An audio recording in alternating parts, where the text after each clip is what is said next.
एक दिन गौतम बुद्ध अपने शिष्यों के साथ एकदम शांत बैठे हुए थे। उन्हें इस प्रकार बैठे हुए देख शिष्य चिंतित हुए कि कहीं वह अस्वस्थ तो नहीं हैं। एक शिष्य ने उनसे पूछा कि आज वह मौन क्यों बैठे हैं, क्या शिष्यों से कोई गलती हो गई है। इसी बीच एक अन्य शिष्य ने पूछा कि क्या वह अस्वस्थ हैं, पर बुद्ध मौन रहे। तभी कुछ दूर खड़ा व्यक्ति जोर से चिल्लाया, आज मुझे सभा में बैठने की अनुमति क्यों नहीं दी गई है। बुद्ध आंखें बंद करके ध्यान मग्न हो गए। वह व्यक्ति फिर से चिल्लाया, मुझे प्रवेश की अनुमति क्यों नहीं मिली। इसी बीच एक उदार शिष्य ने उसका पक्ष लेते हुए कहा कि उसे सभा में आने की अनुमति प्रदान की जाए। बुद्ध ने आंखें खोलीं और बोले, नहीं, वह अछूत है, उसे आज्ञा नहीं दी जा सकती। यह सुनकर शिष्यों को बड़ा आश्चर्य हुआ।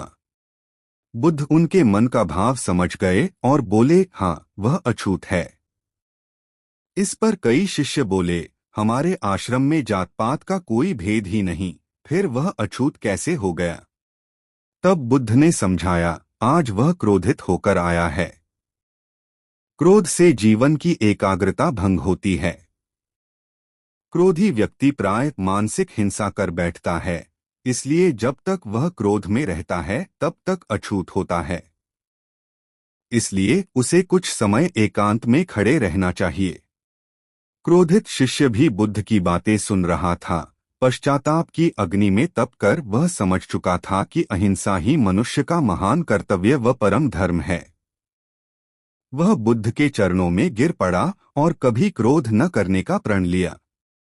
शिक्षा आशय यह है कि क्रोध के कारण व्यक्ति अनर्थ कर बैठता है और पश्चाताप उसे बाद में होता है, जिसका कोई लाभ नहीं मिलता। इसलिए हमें क्रोध नहीं करना चाहिए। असल मायने में क्रोधित व्यक्ति अछूत हो जाता है और उसे अकेला छोड़ देना चाहिए। क्रोध करने से तन, मन और धन तीनों की हानि होती है। क्रोध से ज्यादा हानिकारक कोई और वस्तु नहीं है। आपको हमारा चैनल अच्छा लगा हो तो प्लीज लाइक और सब्सक्राइब करें। धन्यवाद।